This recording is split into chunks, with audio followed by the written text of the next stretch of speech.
Hi, welcome to Week in Review, where we look at some of the news making headlines and look at some stories we'll have coming up in the Oklahoman this week. I'm joined today on set by our Capitol Bureau Chief, Rick Green, Enterprise reporter Silas Allen, and business editor Don McCoy. Got a lot of stuff going on this week. Let's start right off with you, Rick. The state's recent belt tightening on the budget ended up generating more revenue than the state expected, and now I guess there's some arguing or discussions about how that money should be split up and sent back out. What's the latest? They tightened up their belt a little bit too much, it turns out, because as you know, the state was facing a revenue shortage, and so spending had to be cut, and state finance officials decided to do two cuts totaling 7%. It turns out that was too big, so the state ends up with a surplus of $140.8 million at the end of this fiscal year, which just ended at the end of June. So the governor has one idea of maybe what to do with it? Right, so there's been quite a bit of time we've been waiting to see just how big that surplus is. It's taken quite a while to determine it, and now the governor released the fact that it's 140 and change. And her suggestion is that a way be found that it help fund a teacher raise of $5,000 per teacher. That money alone is not enough to do all that. What she's suggesting is that the legislature come back in session, take that money, find some new money, put it all together, and give teachers a $5,000 a year raise. How does that tie in with the ballot initiative that's going on simultaneously to do a similar amount of money in terms of teacher raises? Not so coincidentally, the ballot measure on the November 8th ballot would also give teachers a $5,000 raise, as well as fund various other improvements in education through. So is this like a competing measure? Through a 1 penny per dollar sales tax.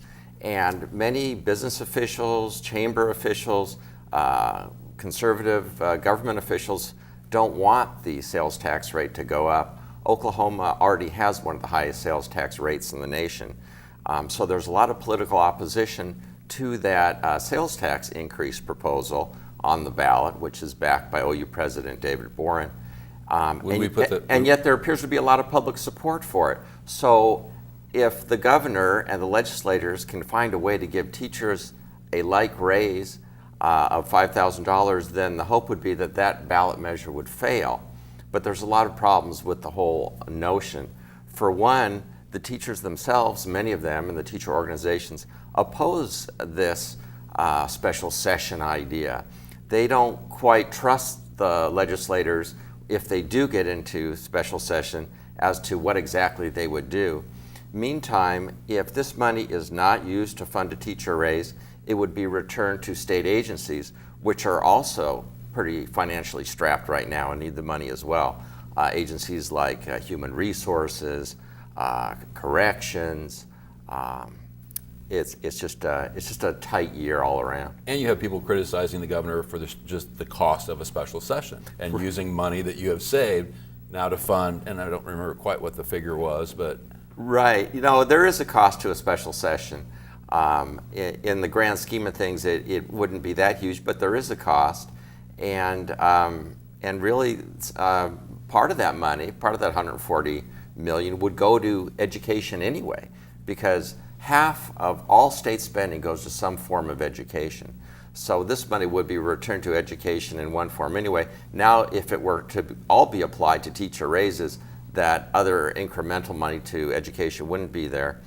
As well, this is a one-time deal, this $140 million. If it went now to fund teacher raises, that might be okay now, but what would happen next year? Right. How would they get the money down the road? And the governor's own finance director has repeatedly said we've got to stop relying on these one-time sources of income to fund ongoing operations in state government. That seems to be the constant theme.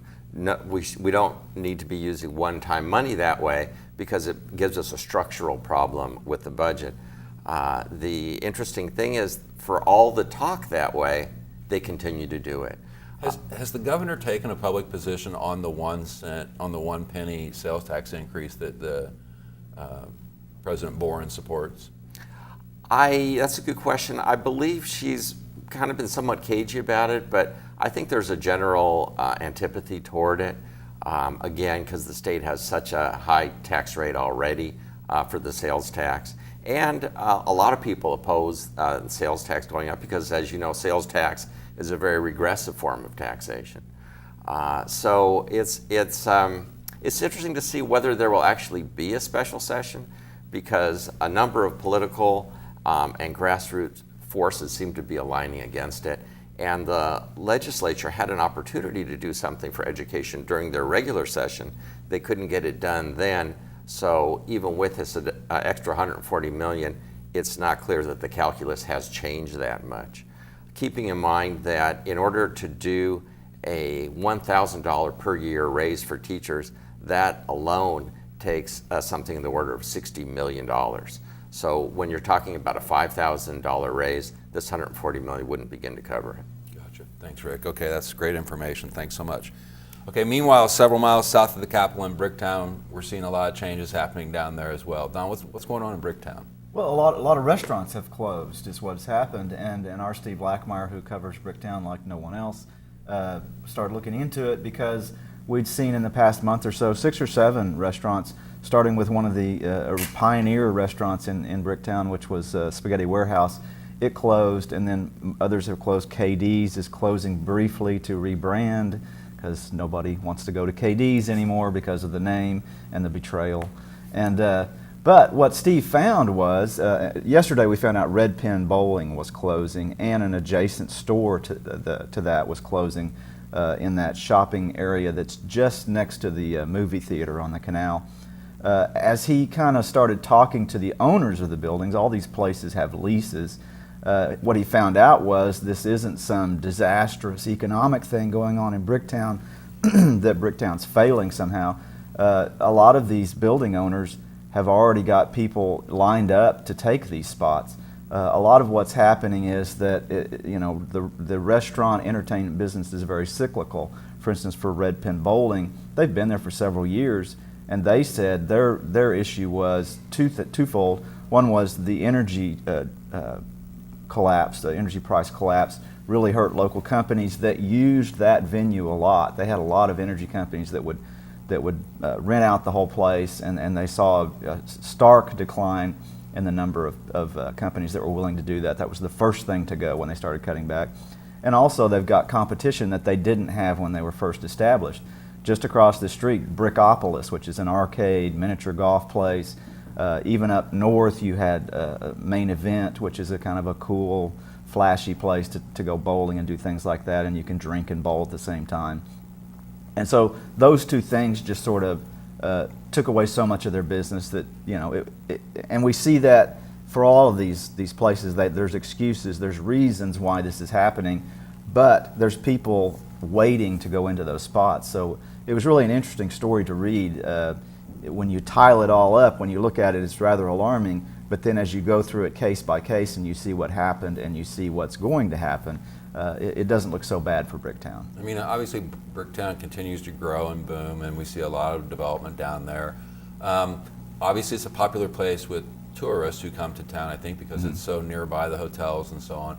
As a local, there's always the parking issue in Bricktown, it seems to me, that they'll always have that issue until they can sort of get that problem resolved for folks who live in the community. It's sometimes a tough place to visit, especially on weekends. I mean, it's really difficult to sort of find a spot to get a parking place down there. Well, and that's an issue that's been out there for a long time, and it's like, do you want to be a big league city or not?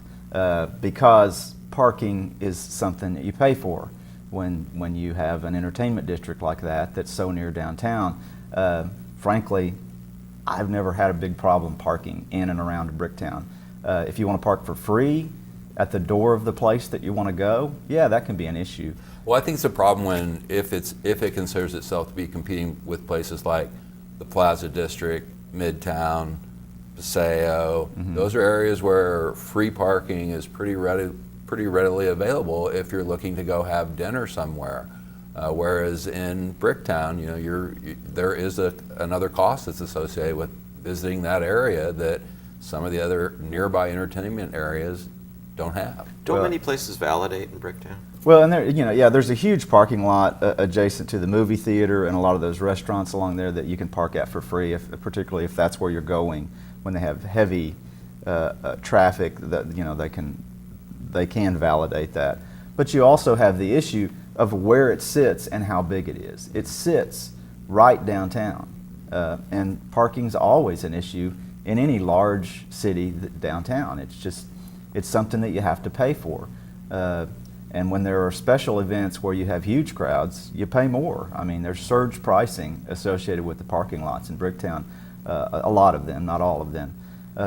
But it's, frankly, I think it's always been overstated and overdone that parking is a huge issue in Bricktown. I really don't think it is. And one of the things that's happening, you were talking about the development in Bricktown where you have, they're building multiple hotels, and you've got another huge housing, the steel yard and housing area that's coming in, and you're going to have more permanent residents, and you're going to have more people staying in those hotels down there, where the hotels, will have parking for their customers, and that's just going to bring more and more people to Bricktown. I guess that's a good thing. I think it is. Okay. All right. Thanks, Don. I appreciate it. Okay, earlier this week, the Oklahoman published a 3-day series that looked at the issue of unsolved homicides in the city. The reporters on that project were Silas Allen and Darla Slipke. They worked for about a year on it. It was titled Getting Away with Murder. Silas, what were some of the main findings of the project?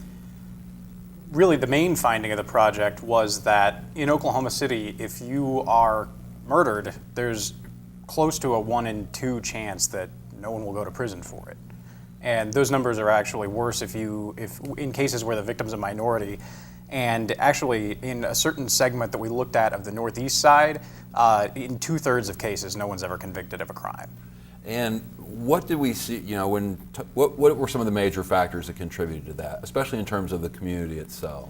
We talked to the police chief, the district attorney, a homicide detective, and several members of the community. And one of the things that nearly everybody said was that there needs to be more community engagement. There needs to be more willingness on the part of people in the community to report wrongdoing when they see it. But in a lot of cases, the police and the community members both kind of agreed that a hindrance toward that is the fact that a lot of witnesses, especially in high crime areas, don't feel safe talking to the police. They don't feel safe reporting wrongdoing because they know there may be retribution by the friends of the perpetrator, or maybe the perpetrator himself, or in some cases they just don't trust the police.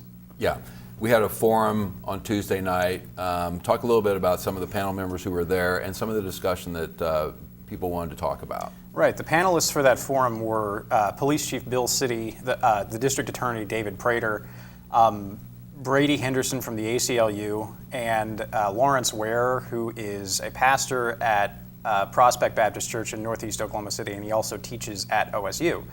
And it was a really good conversation. There were several people who got up and asked questions about their specific cases. In some cases there were people who had a loved one murdered, and either the case had gone cold and there still wasn't anybody who had been arrested for it, or the case went cold and years later the police finally made an arrest. And several of them talked about just the frustration of having lost a family member and not being able to know who did it and not getting any kind of justice. It's a great story. It's the story that you can only get in the Oklahoman. It's the kind of stories that if you really want to learn about your community and be engaged, you really need to be a subscriber to get to that information. That story is available right now on the Oklahoman's website. It's available, of course, in print. Pick it up. I think it's really valuable information for everyone that wants to call Oklahoma City home. That's about all the time we have for this week. Thank you for joining us. We'll be back soon. See you then.